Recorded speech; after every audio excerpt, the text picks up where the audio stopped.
அன்பான நேயர்களுக்கு அன்பு வணக்கங்கள். இப்பொழுது பதிவில் பார்த்தீங்கன்னா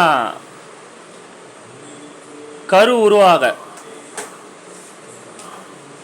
நான் வீடியோவில் பதிவில் நிறைய விஷயத்தை நம்ம பயன்படுத்தி சொல்லின்னு வந்துன்னு இருக்கிறோம். அதை சரியாக பார்க்காம அது இதோட சக்தி மிக்கது ஒன்றுன்னு கேட்டிங்கன்னா நம்ம மனசு தான் சக்தியே. நம்ம எண்ணங்கள் சரியாக இருந்ததுன்னா யார் பேச்சு கேட்காம நம்ம குடும்பம் நம்ம வாழ்க்கை அப்படின்னு நினச்சிங்கன்னா எல்லாமே சீரும் சிறப்பமாக இருக்கும். மண்ணை தொட்டால் கூட பொண்ணாக மாறும். அந்த மாதிரி சூழ்நிலையில் இப்போ இல்லை. யாரும் பொறுமைன்றதே யாருக்கும் இல்லை. நிறைய பேர் தவறுகள் என்ன பண்ணுறாங்கன்னா ஹாஸ்பிட்டலில் போயிட்டு மாத்திரை மருந்து ஃபஸ்ட்டு தெய்வத்தை வணங்க வைப்பாங்க. தண்ணி குடத்தை தண்ணியை உடம்பு மேலே ஊற்றிட்டு பிரார்த்தனைலாம் பண்ணுவாங்க. இப்போ அந்த மாதிரி இதெல்லாம் இல்லை. காசை குத்தா எதோனா வாங்கிடலாம் அப்படின்ற மாதிரி. அப்பயும் வெற்றியா அப்படின்னு கேட்டிங்கன்னா கிடையாது. குறைய கடவுள் கையில் சொல்லும்போது பெரியவங்க பேச்சை கேட்கறது நான் வீடியோவில் பதிவில் தெளிவாக நம்ம சொல்லியிருப்போம். கஷ்டப்படாமல் தெய்வத்தை இஷ்டப்பட வைக்கலாம். அது ஒரு சுகம். தாய் தகப்பன் கையில் எப்படி நம்ம குறைய சொல்ல முடியாதோ அதோட ரொம்ப ஃப்ரெண்டாக யார் கையில் இருக்கலாம்னா கடவுள் கையில் இருக்கலாம். நம்ம வணங்கும் போது தானாக நமக்குள்ளே இருக்கிற ஒரு அழுகை ஒன்று வரும். அது ஆனந்த கண்ணீர் மாதிரி வரும். அது ஒரு நம்ம உருவாக்குறோமா அந்த அழுவையை நம்ம உடம்பு தான் உருவாக்குது. அந்த மாதிரி கடவுள் குழந்தை செல்வத்தை அந்த ஒரு சின்ன ஒரு புழுவை குழந்தை உருவாக்குவாங்க. தெய்வம் நம்மளுக்கு வழியை காட்டுவாங்கன்னா எப்படி காட்டுவாங்கன்னா யார் ரூபத்திலே வழி காட்டுவாங்க. ஏதோ ஒன்று அணியும் போது சக்ஸஸ் ஆகிடும்.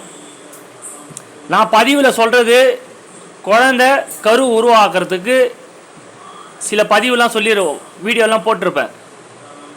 ஒரே மாதிரி நான் விஷயத்தை நம்ம சொல்லியிருக்க மாட்டோம். முயற்சி பண்ணி பாருங்க. ஆணுக்கு கெட்டி இல்லை, விந்து கம்மியாக இருக்குது அப்படிலாம் குறைபாடெலாம் சொல்லுவாங்க. இந்த கெட்ட பழக்கம்லாம் இருக்குன்னு சொல்லுவாங்க. கெட்ட பழக்கத்தில் இருக்கிறவங்களுக்கு குழந்தை பிறக்காதுன்னு யார் சொன்னாங்க? ஆயாங்கெல்லாம் புயல போடுவாங்க. அப்போ ஆயாப்பா 16 குழந்தை 10 குழந்தைலாம் பெற்றுக்கு இல்லையா அந்த காலத்தில்? அதெல்லாம் கிடையாது. நம்மளோட எண்ணங்கள் சரியில்லை. அது சரியாக இருந்ததுன்னா குழந்தை பாக்கியம் கிடைக்கும். ஹாஸ்பிட்டலுக்கெல்லாம் போய் சுத்த தேவையில்லை. இதுலேயும் பார்த்தீங்கன்னா இந்த தலைக்கு ஊற்றும் போது சாமி கும்பிடும்போது நீங்கள் பண்ண தவிர நான் சுட்டி காட்டுறேன். இதை சொன்னால் தான் உங்களுக்கு புரியும். இந்த சாமி கும்பிடும்போது டேப்லெட்லாம் யூஸ் பண்ணுவாங்க லேடிஸு. அந்த டைமிங் வரக்கூடாது அப்படின்ட்டு. அதுவே அவங்களுக்கு வினையாக போயிடும். அது ஒரு பழக்கமாகவே ஆகிடும் அவங்களுக்கு. வர வைக்கிறதுக்கு டேப்லெட்டு, சாமி கும்பிடும்போது வரக்கூட தள்ளி போகிறதுக்கு டேப்லெட்டு அப்படிலாம் பண்ணுவாங்க. அந்த காலத்தில் என் அனுபவத்தில்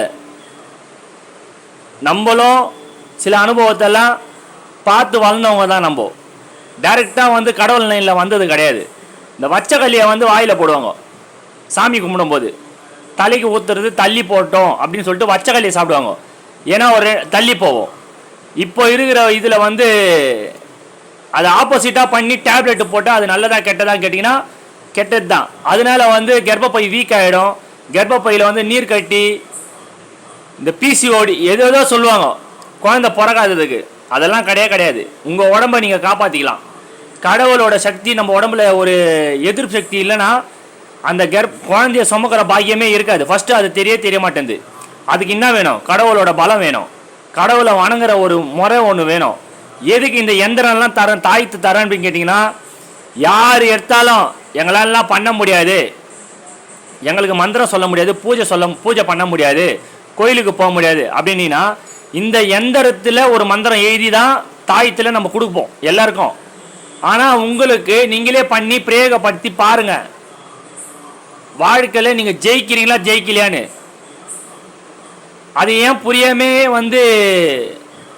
புரியல விளங்கலை பதிவில் இதெல்லாம் நடக்குமா அப்படின்னு கேட்டிங்கன்னா கன்ஃபார்மாக நடக்கும்.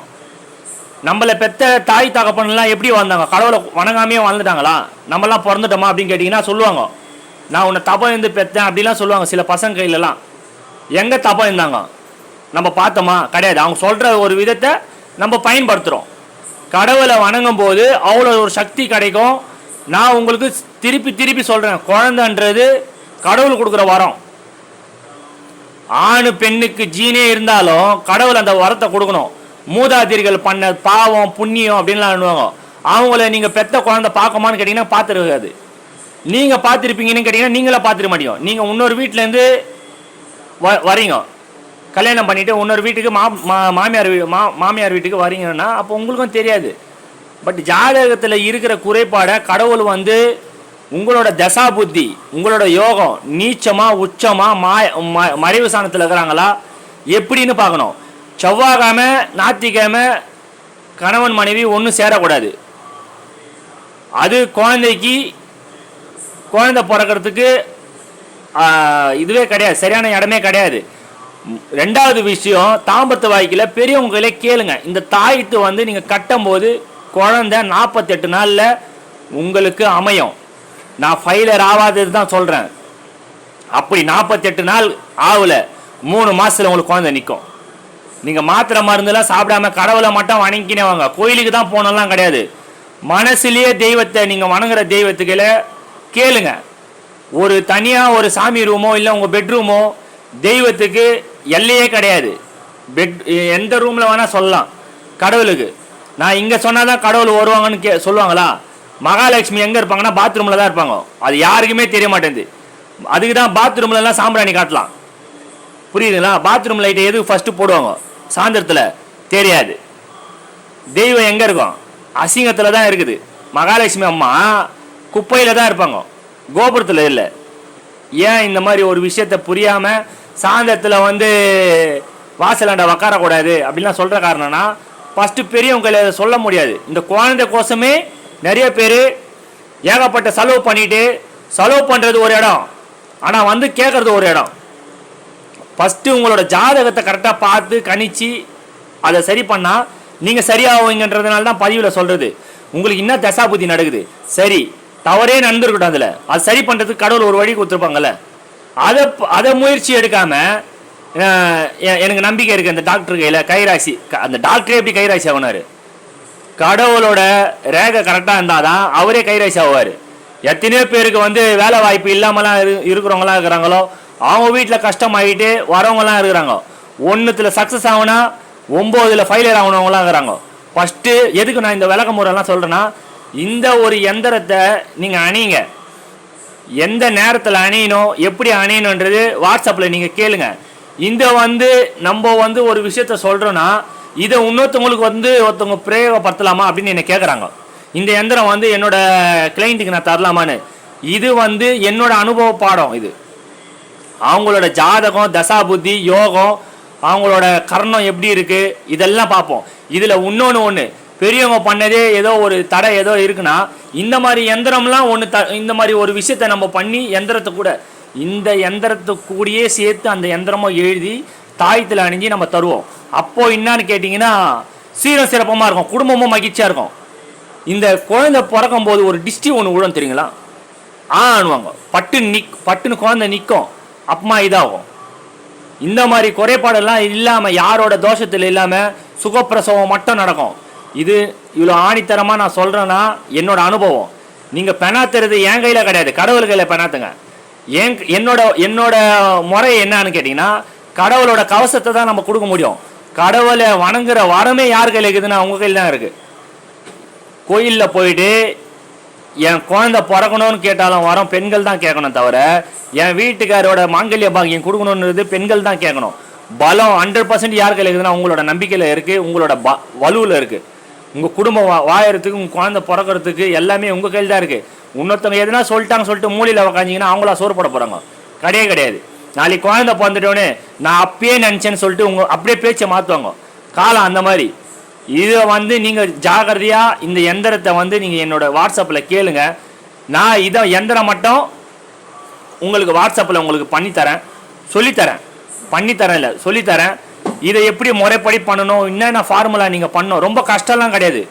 குழந்தை 10 மாதம் கழிச்சு தான் குழந்தை வரும். அதுக்கேற்ற மாதிரி எத்தனை பூஜை பண்ணுவீங்க, எத்தனை ஒரு விஷயங்கள்லாம் பண்ணுவீங்க இந்த பூமியில் அந்த குழந்தை வர்றதுக்கு.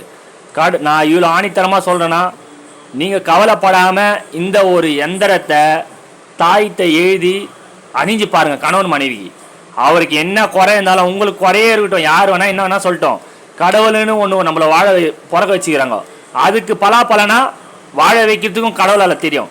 ரொம்ப முட்டி மோதாமல் கஷ்டப்படாமல் இந்த ஒரே ஒரு விஷயத்தை நீங்கள் பயன்படுத்தி பாருங்கள் வாழ்க்கையில். நீங்கள் எல்லாத்தையுமே நம்பிட்டு ஏதோ ஒரு கால் தடுக்குதுன்னு நினச்சின்னா நடக்காமே இருந்துருவீங்களா?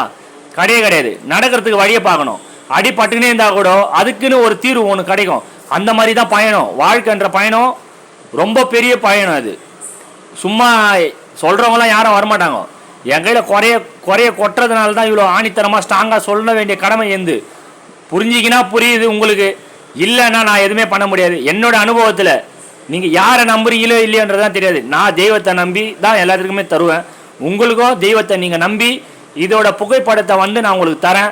நீங்கள் முயற்சி பண்ணி பாருங்கள். தாய்த்து போட்டால் 2 பேருமே போடணும். தாய்த்து போடும்போது மட்டுமே சுத்தபத்தமாக இருக்கணும், தவிர மற்ற நாள் தாம்பத்திய வாழ்க்கையில் இருக்கலாம். அந்த 2 நாள் கழிச்சிடணும். செவ்வாயும் ஞாயிற்றுக்கிழமையும் கழிச்சிடணும்.